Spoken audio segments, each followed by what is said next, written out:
रमा एकादशी व्रत करने वाले सभी भक्तगण को रमा एकादशी व्रत की हार्दिक मंगल कामना। आप सभी भक्तों पर माँ लक्ष्मी विष्णु भगवान की कृपा सदा सर्वदा बनी रहे। इसी मंगल कामना के साथ आज की कथा को शुरू करते हैं। अगर आपको हमारी कथा अच्छी लगे तो कथा को लाइक शेयर करना ना भूले। प्रेम से बोलिए विष्णु भगवान जी की जय। कथा इस प्रकार है।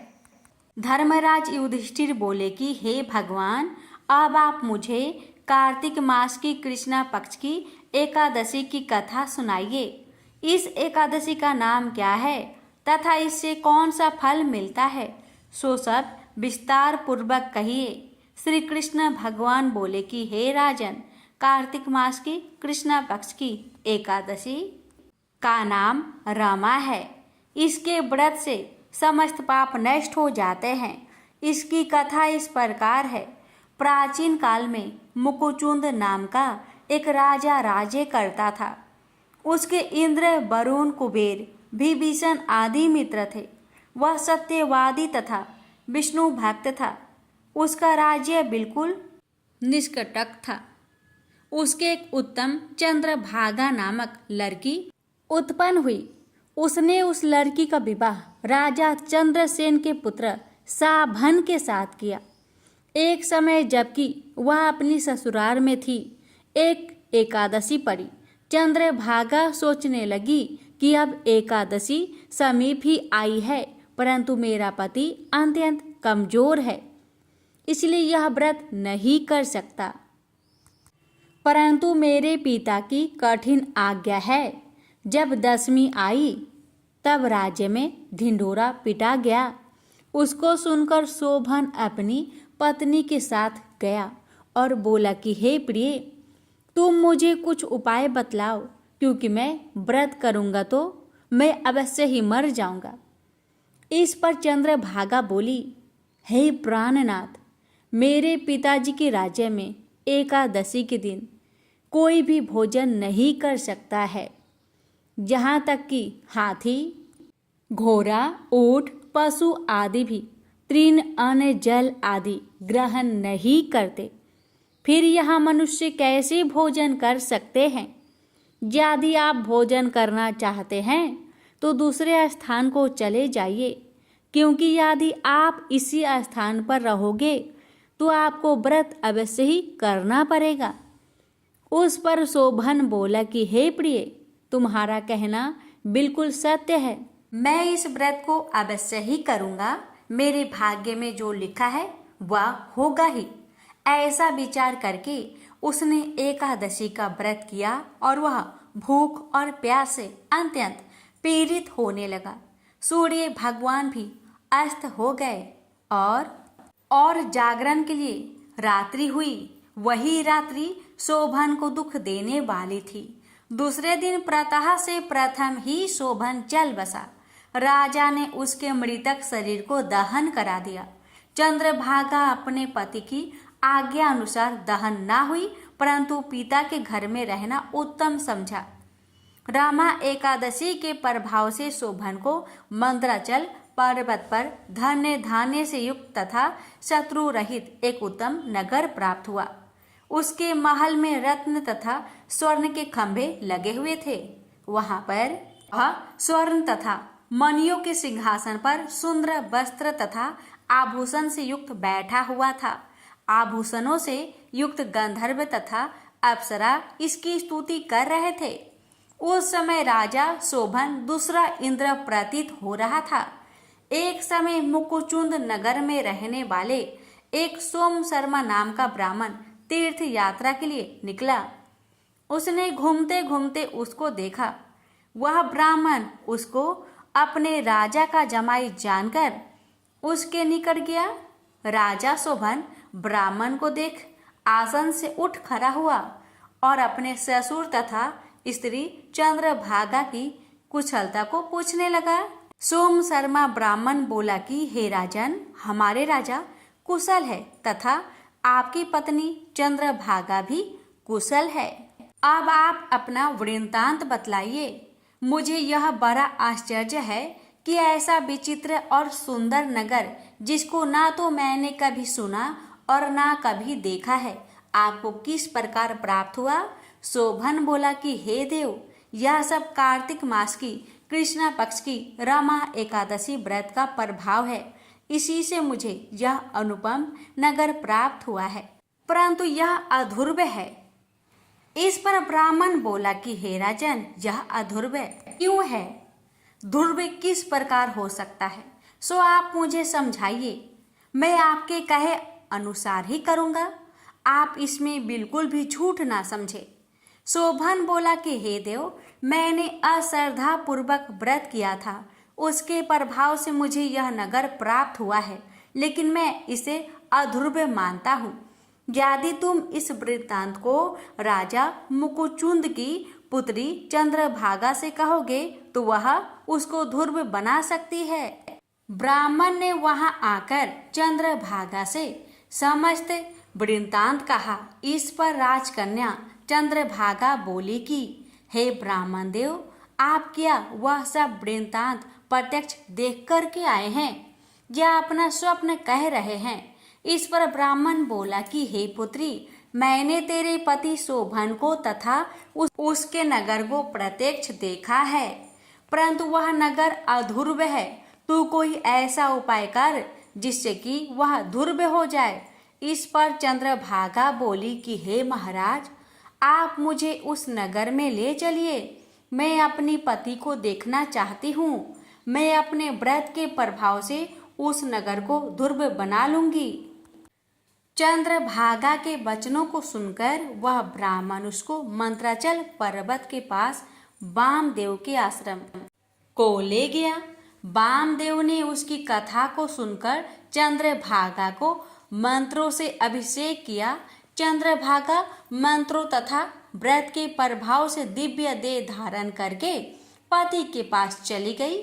शोभन ने अपनी स्त्री चंद्रभागा को देखकर प्रसन्नता पूर्वक उसे वाम अंग में बैठाया। चंद्रभागा बोली कि हे प्राणनाथ, अब आप मेरे पुण्य को सुनिए। जब मैं अपने पिता के गृह में 8 वर्ष की थी, तब ही से मैं स्वविधि एकादशी का व्रत करने लगी हूँ। उन्हीं व्रतों के प्रभाव से आपका यह नगर ध्रुव हो जाएगा और समस्त कर्मों से युक्त होकर प्रलय के अंत तक रहेगा। चंद्रभागा दिव्य रूप धारण करके तथा दिव्य वस्त्र अलंकारों से सजकर अपने पति के साथ आनंद पूर्वक रहने लगी और शोभन उसके साथ आनंद पूर्वक रहने लगा। हे राजन, यह मैंने रमा एकादशी का महात्म्य कहा है। जो मनुष्य रमा एकादशी के व्रत को करते हैं, उनके समस्त ब्रह्म हत्या आदि के सब पाप नष्ट हो जाते हैं। जो मनुष्य रमा एकादशी का महात्म्य सुनते हैं, वह अंत समय विष्णु लोक को जाते हैं। प्रेम से बोलिए विष्णु भगवान जी की जय। माँ लक्ष्मी की कहानी, लक्ष्मी जी का वास। एक बार की बात है, राजा बलि समय बिताने के लिए एकांत स्थान पर गधे के रूप में छिपे हुए थे। देवराज इंद्र उनसे मिलने के लिए उन्हें ढूंढ रहे थे। एक दिन इंद्र ने उन्हें खोज निकाला। उनके छिपने का कारण जानकर उन्हें काल का महत्व बताया, साथ ही उन्हें तत्व ज्ञान का बोध कराया। तभी राजा बलि के शरीर से एक दिव्य रूप आत्मा स्त्री निकली। उसे देखकर इंद्र ने पूछा, दैत्यराज, यह स्त्री कौन है? देवी, मानुषी अथवा असुरी शक्ति में से कौन सी शक्ति है? राजा बलि बोले, देवराज, ये देवी तीनों शक्तियों में से कोई नहीं है, आप स्वयं पूछ ले। इंद्र के पूछने पर वे शक्ति बोली, देवेंद्र, मुझे ना तो दैत्यराज बलि जानते हैं और ना ही तुम या कोई अन्य देवगण। पृथ्वी लोक पर मुझे अनेक नामों से पुकारते हैं, जैसे श्री, लक्ष्मी आदि। इंद्र बोले, देवी, आप इतने समय से राजा बलि के पास है, लेकिन ऐसा क्या कारण है कि आप उन्हें छोड़कर मेरी ओर आ रही हैं? लक्ष्मी बोली, देवेंद्र, मुझे मेरे स्थान से कोई भी हटा या डिगा नहीं सकता। मैं सभी के पास काल के अनुसार आती जाती रहती हूँ। जैसा काल का प्रभाव होता है, मैं उतने ही समय तक उसके पास रहती हूँ। अर्थात मैं सामान्य अनुसार एक को छोड़कर दूसरे के पास निवास करती हूँ। इंद्र बोले, देवी, आप असुरों के यहाँ निवास क्यों नहीं करती? लक्ष्मी बोली, देवेंद्र, मेरा निवास वहीं होता है जहाँ सत्य हो, धर्म के अनुसार कार्य होते हो, व्रत और दान देने के कार्य होते हो। लेकिन असुर भ्रष्ट हो रहे हैं। ये पहले इंद्रियों को बस में कर सकते थे, सत्यवादी थे, ब्राह्मणों की रक्षा करते थे, पर अब इनके ये गुण नष्ट होते जा रहे हैं। ये तप उपवास नहीं करते, यज्ञ हवन दान आदि से इनका कोई संबंध शेष नहीं है। पहले ये रोगी स्त्रियों, वृद्धों, दुर्बलों की रक्षा करते थे, गुरुजन का आदर करते थे, लोगों को क्षमा दान देते थे। लेकिन अब अहंकार, मोह, लोभ, क्रोध, आलस्य, अविवेक, काम आदि ने इनके शरीर में जगह बना लिया है। ये लोग पशु तो पाल लेते हैं, लेकिन उन्हें चारा नहीं खिलाते।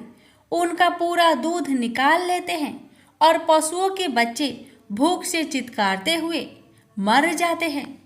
ये अपने बच्चों का लालन पालन करना भूलते जा रहे हैं।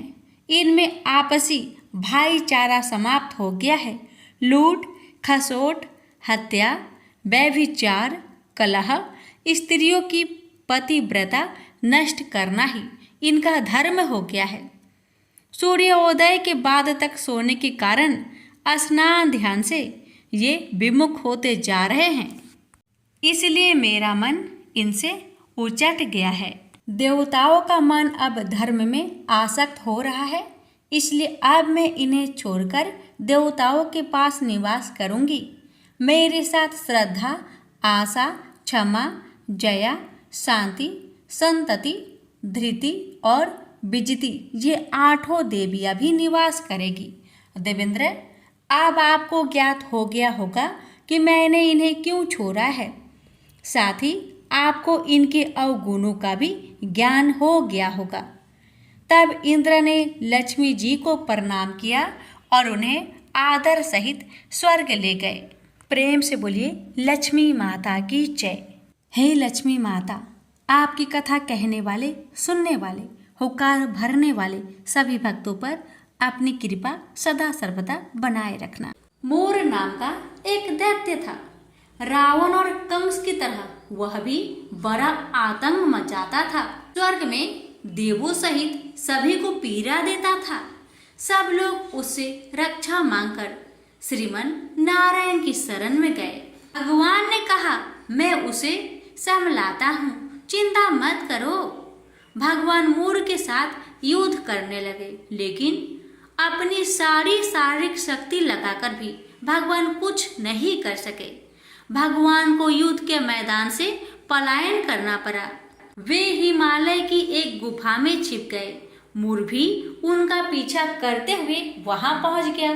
भगवान ने ध्यान करना शुरू किया और उनके मन से एक शक्ति उत्पन्न की, उनकी मानसिक शक्ति। इस शक्ति ने बाहर आकर मोर को अपनी तलवार से मार डाला। हम जानते हैं कि शरीर में 10 इंद्रियां हैं, 5 जितेंद्रिया और 5 कर्म इंद्रिया। 11वीं इंद्रिया है मन। संस्कृत में एकादशी का अर्थ है 11। चूंकि यह देवी उनके मन भगवान की 11वीं इंद्रिया से निकली थी, इसलिए भगवान ने उन्हें एकादशी के नाम से पुकारा। एकादशी माता की उत्पत्ति का दिन उनके नाम से ही जाने जाने लगे। माता एकादशी की अंतिम चरण के दौरान उत्पन्न हुई थी, इसे जयंती कहते हैं। और उन्होंने द्वादशी से पहले चरण के दौरान दैत्य को मार डाला था, इसे स्मरणती कहते हैं। भगवान ने घोषणा की कि एकादशी के दौरान देवी की इस महान कार्य के कारण पूरे जगत में कोई भी पाप नहीं रहेगा। लेकिन पाप तो पहले से ही है। जब उसने यह सुना, पाप पुरुष आश्रय की तलाश में इधर उधर भागने लगा। एकादशी के दौरान वह कहाँ रहेगा? वह जहाँ भी गया, सभी ने उसे आश्रय देने से इनकार कर दिया। अंत में अन्य भोजन एकादशी के दौरान उसे आश्रय देने के लिए सहमत हुआ। वो एकादशी के दौरान सभी पाप भोजन में आश्रय लेते हैं। जो कोई एकादशी के दौरान भोजन करता है, ये पाप उस व्यक्ति में प्रवेश करेंगे और रोग, समस्या, हानि, परेशानी इत्यादि बन जाएगी। एकादशी देवी को विष्णु कन्या भी कहा जाता है, क्योंकि वह भगवान की मानस पुत्री है। उनकी मूर्ति पूरी जगन्नाथ मंदिर और द्वारिका धाम में है। भगवान के धर्म की रक्षा के लिए जितने भी अवतार हैं, वे सभी एकादशी के दिन हुए हैं, इसलिए यह इतना पवित्र दिन है। प्रेम से बोलिए लक्ष्मी नारायण की जय, एकादशी माता की जय। राजा अमरीश भगवान श्री हरि के परम भक्त थे। वे पृथ्वी के सातों द्वीप, अचल संपत्ति और अतुल ऐश्वर्य के शासक होने पर भी इन्हें सपने तुल्य समझते थे, क्योंकि वे जानते थे कि जिस धन वैभव के लोभ में पड़कर मनुष्य घोर नरक में जाता है, वह केवल 4 दिन की चांदनी है। राजा अमरीश का भगवान श्री कृष्ण में और उनके प्रेमी साधुओं में परम प्रेम था। उन्होंने अपने मन को श्री कृष्ण के चरणों में, वाणी को भगवान के गुणों का गान करने में, हाथों को श्री हरि के मंदिर मार्जन में और अपने कानों को भगवान की मंगलमयी कथा के श्रवण में लगा रखा था। उन्होंने अपने नेत्रों को श्री हरि की विग्रह व मंदिरों के दर्शन में, नासिका को उनके चरण कमलों पर चढ़ी श्रीमती तुलसी की दिव्य गंध में और जीवा को भगवान के प्रति अर्पित नैवेद्य प्रसाद में संलग्न कर दिया था। राजा अमरीश के पैर भगवान के क्षेत्र आदि की पैदल यात्रा करने में ही लगे रहते और वे सिर से भगवान श्री कृष्ण के चरण कमलों की वंदना किया करते थे। इस प्रकार उन्होंने अपने सारे कर्म यज्ञ पुरुष इंद्रियातीत भगवान के प्रति उन्हें सर्वोत्तम एवं सर्वरूप समझकर समर्पित कर दिए थे और भागवत भक्त ब्राह्मणों की आज्ञा अनुसार वे इस पृथ्वी का शासक करते थे। उन्होंने बड़ी बड़ी दक्षिणा वाले अनेकों अश्वमेध यज्ञ करके यज्ञाधिपति भगवान की आराधना की थी। उनकी प्रजा महात्माओं के द्वारा गाए हुए भगवान के उत्तम चरित्रों का बहुत सम्मान करती। किसी समय बड़े प्रेम से श्रवण करती और किसी समय उनका गान करती। इस प्रकार उनके राज्य के मनुष्य देवताओं के अत्यंत प्यारे स्वर्ग की भी इच्छा नहीं करते। राजा अमरीश की अनन्य प्रेममयी भक्ति से प्रसन्न होकर भगवान ने उनकी रक्षा के लिए सुदर्शन चक्र को नियुक्त कर दिया था, जो विरोधियों को भयभीत करने वाला एवं भगवान भक्तों की रक्षा करने वाला है। एक बार उन्होंने अपनी पत्नी के साथ भगवान श्री कृष्ण की आराधना करने के लिए 1 वर्ष तक द्वादशी प्रधान एकादशी व्रत करने का नियम ग्रहण किया। उन्होंने 3 रात का उपवास किया और एक दिन यमुना जी में स्नान करके भगवान श्री कृष्ण की पूजा की। तत्पश्चात पहले ब्राह्मणों को स्वादिष्ट और अत्यंत गुणकारी भोजन कराकर उन लोगों के घर 60 करोड़ गौएं सुसज्जित करके भेज दी। जब ब्राह्मणों को सब कुछ मिल चुका, तब राजा ने उन लोगों से आज्ञा लेकर व्रत का पारण करने की तैयारी की।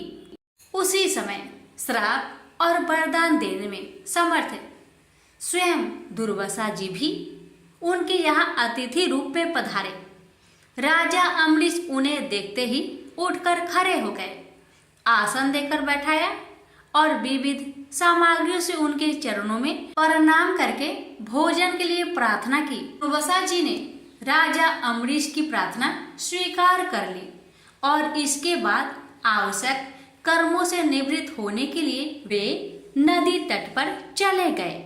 वे ब्रह्मा का ध्यान करते हुए यमुना के पवित्र जल में स्नान करने लगे। इधर द्वादशी केवल घड़ी भर शेष रह गई थी।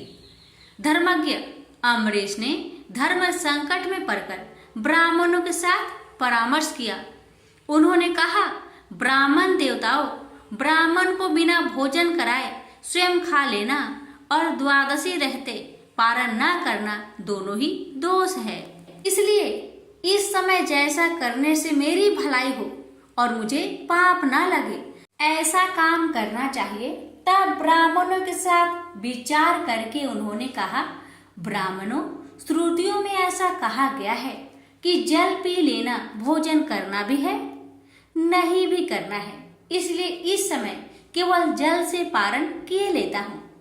ऐसा निश्चय करके मन ही मन भगवान का चिंतन करते हुए राजश्री अम्बरीश ने जल पी लिया और फिर दुर्वासा जी के आने की राह देखने लगे। दुर्वासा जी आवश्यक कर्मों से निवृत्त होकर यमुना तट से लौट आए। जब राजा ने आगे बढ़कर उनका अभिनंदन किया, तब उन्होंने अनुमान से ही समझ लिया कि राजा ने पारण कर लिया है। उस समय दुर्वासा जी बहुत भूखे थे। वे क्रोध से थर थर कांपने लगे। उन्होंने हाथ जोड़कर खड़े अम्बरीश से डट कर कहा, आओ देखो तो सही, यह कितना क्रूर है। यह धन के मद में मतवाला हो रहा है। भगवान की भक्ति तो इसे छू तक नहीं गई और यह अपने को बड़ा समर्थ मानता है। आज इसने धर्म का उल्लंघन करके बड़ा अन्याय किया है। मैं इसका अतिथि होकर आया हूँ, किंतु फिर भी मुझे खिलाए बिना ही इसने खा लिया। अच्छा देख, तुझे अभी इसका फल चखाता हूँ। यो कहते कहते वे क्रोध से जल उठे। उन्होंने अपनी एक जटा उखाड़ी और उससे अम्बरीश को मार डालने के लिए एक कृत्या राक्षसी उत्पन्न की। वह आग के समान जलती हुई हाथ में तलवार लेकर राजा अम्बरीश पर टूट पड़ी। परम पुरुष परमात्मा ने अपने सेवक की रक्षा के लिए पहले से ही सुदर्शन चक्र को नियुक्त कर रखा था।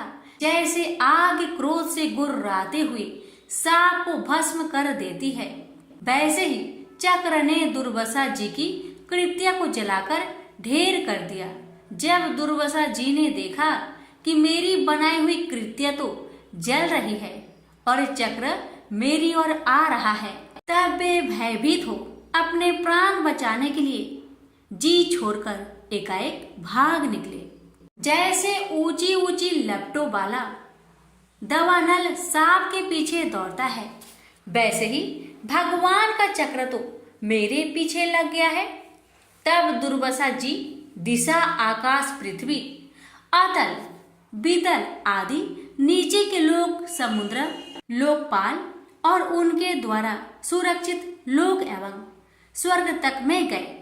परंतु जहां जहां वे गए वहीं वहीं उन्होंने असहा तेज वाले सुदर्शन चक्र को अपने पीछे लगा देखा। जब उन्हें कहीं भी कोई रक्षक न मिला, तब वे तो डर गए। अपने प्राण बचाने के लिए वे देव शिरोमणि ब्रह्मा जी के पास गए और बोले, ब्रह्मा जी, आप स्वयंभू हैं, भगवान के इस तेजोमयी चक्र से मेरी रक्षा कीजिए। ब्रह्मा जी ने कहा, दुर्वासा जी, मैं शंकर जी, दक्ष, भृगु आदि, प्रजापति, भूतेश्वर आदि सब जिनके बनाए नियमों में बंधे हैं तथा जिनकी आज्ञा सिरोधार्य करके हम लोग संसार का हित करते हैं, उनके भक्त के द्रोही को बचाने में हम समर्थ नहीं है।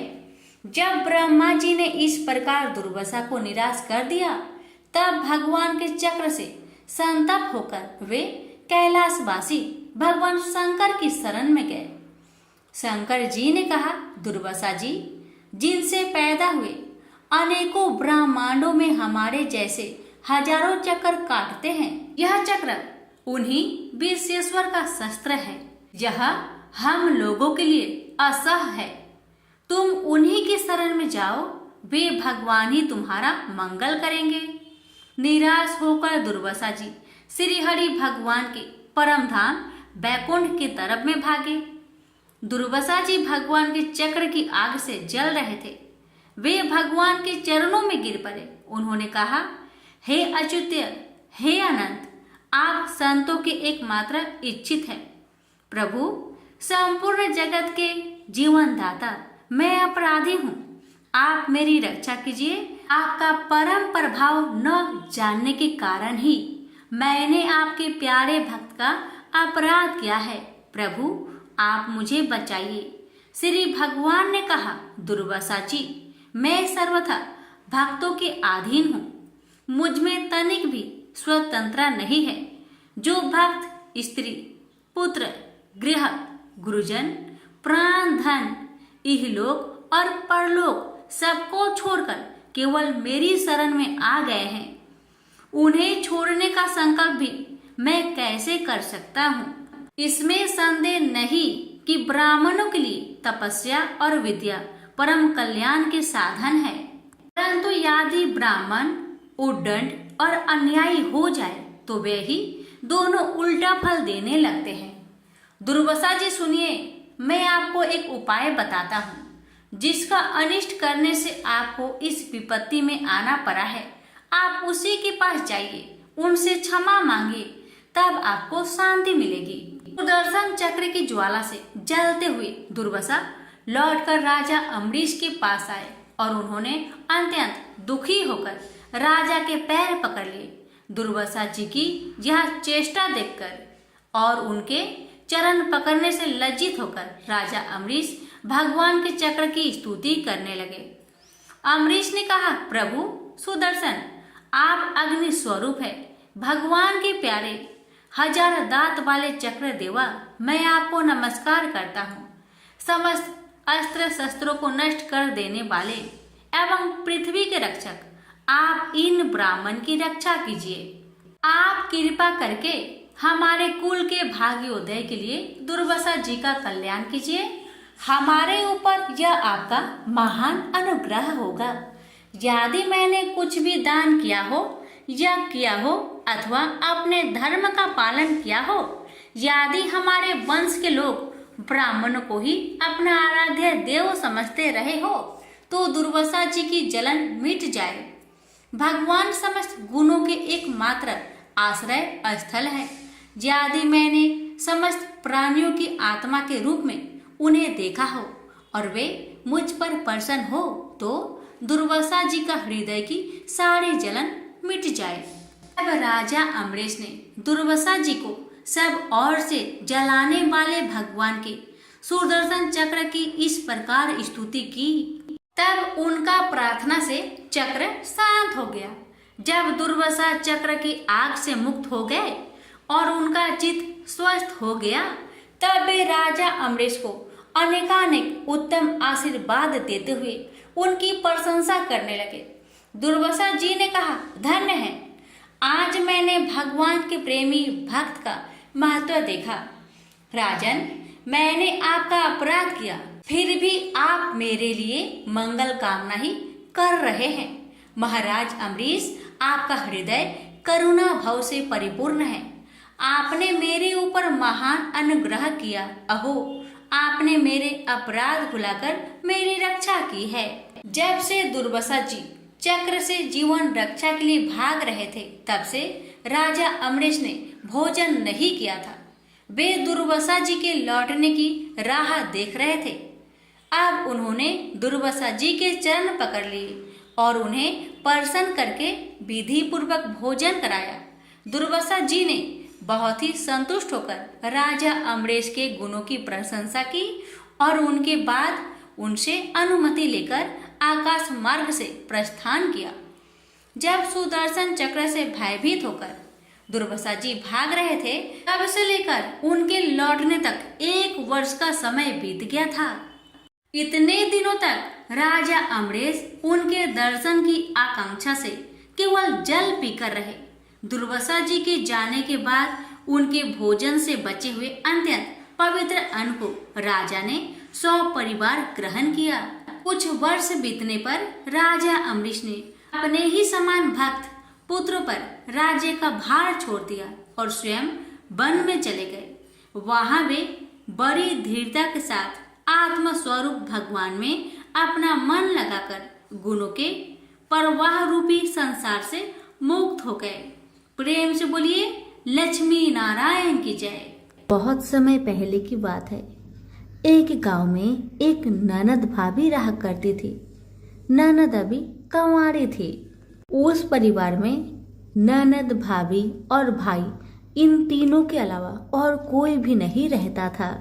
भाभी तो कभी कोई पूजा पाठ करती ही नहीं थी और ननद हर रोज तुलसी माता की पूजा किया करती थी, उनकी बड़ी सेवा करती थी। बिना तुलसी पूजन के ननद कभी भोजन नहीं करती थी। ननद का पूजा पाठ देख के भाभी को बहुत क्रोध आता था। कभी कभी भाभी तो अपनी ननद से ऐसे भी कह देती थी कि जब तुम्हारा विवाह होगा ना तो मैं तुम्हें और बराती को तुलसी ही खाने दूंगी और दहेज में यही दूंगी। इसी तरह समय निकलने लगा, दिन बीतने लगी। अब तो ननद भी बड़ी हो गई थी। भाई ने अपने बहन के लिए एक अच्छा घर और वर ढूंढा। अब तो बहन की शादी पक्की हो गई। बहन की शादी वाले दिन भाभी ने क्या किया, बारातियों के सामने तुलसी का गमला फोड़कर रख दिया। लेकिन ननद की सच्ची भक्ति और श्रद्धा से तुलसी माता बहुत प्रसन्न थी। इसी कारण से तुलसी माता की कृपा से तुलसी का गमला स्वादिष्ट व्यंजन में बदल गया। ये चमत्कार देखकर भाभी बहुत आश्चर्यचकित हो गई। लेकिन फिर भी उसका आदत नहीं गया। उसने फिर क्या किया, अपने ननद को गहने के बदले में तुलसी की मंजरी पहना दी। लेकिन तुलसी माता की कृपा से वह मंजरी भी सोने के आभूषण में बदल गए। ये देखकर भी भाभी बहुत हैरान हुई, मगर फिर भी अपनी करतूत करनी ना बंद किया। उसने फिर वस्त्रों के स्थान पर तुलसी का जनेऊ रख दिया। लेकिन तुलसी माता की कृपा से वह तुलसी का जनेऊ रेशमी और सुंदर वस्त्र में बदल गया। ननद की भाभी बहुत पापिन थी, इसलिए तुलसी माता की महिमा को न जान सकी। भाई ने अपने बहन को बड़े प्यार और आदर के साथ विदा किया। बहन ससुराल में गई। ससुराल वाले उसके दहेज आदि के बारे में बहुत बड़ाई करने लगे। जब ये बात भाभी को मालूम हुई तो उसे बड़ा आश्चर्य हुआ और तुलसी जी की पूजा का महत्व उसको समझ में आ गया। भाभी की एक लड़की थी। अब भाभी सोचने लगी, क्यों ना मैं भी अपनी बेटी को तुलसी माता की पूजा करने को कहूँ। अब तो भाभी अपनी लड़की से कहने लगी कि तू भी तुलसी माता की सेवा कर, तुझे भी बुआ की तरह फल मिलेगा। पर लड़की अपनी माँ के जैसी ही थी, उसे तुलसी की सेवा में मन नहीं लगता था। भाभी की लड़की हर रोज सुबह स्नान करके ऊपर के मन से अपनी माँ की बात रखने के लिए तुलसी माता की पूजा कर लिया करती थी, मगर मन उसका पूजा में कभी नहीं लगा। इसी तरह समय बीतते गया। इस बार भाभी ने खुद अच्छा घर और वर देखकर अपनी बेटी का विवाह तय किया। और जब विवाह का समय आया तो भाभी ने सोचा, जैसा व्यवहार मैंने अपनी ननद के साथ किया वैसा ही व्यवहार मैं अपनी बेटी के साथ करूंगी, क्योंकि मैंने जो ननद के साथ व्यवहार किया उसी व्यवहार के कारण ननद को इतनी इज्जत मिली थी। क्यों ना मैं भी अपनी लड़की के साथ वैसा ही व्यवहार करूं। अब जैसे ही बाराती वाले आए, भाभी ने तुलसी जी का गमला को फोड़कर बाराती के सामने रख दिया। परंतु इस बार मिट्टी मिट्टी ही रही। मंजरी व पत्ते भी अपने पूर्व रूप में ही रहे तथा जनेऊ भी जनेऊ ही रहा। सभी बाराती भाभी की बुराई करने लगे। ससुराल में भी लड़की की और उसकी माँ की बहुत बुराई हो रही थी। भाभी को अपनी ननद से बहुत जलन होता था, इस कारण भाभी अपनी ननद को बहुत कम ही घर पर बुलाया करती थी। पर भाई अपने बहन को बहुत मानता था। भाई ने एक दिन सोचा, बहन की शादी किए हुए बहुत साल हो गए, क्यों ना मैं अपने बहन से मिलकर आऊं, उसके ससुराल जाऊं। अब भाई ने अपनी इच्छा अपनी पत्नी को बताया। पत्नी से कहा, कुछ सौगात ले जाने के लिए कुछ दो।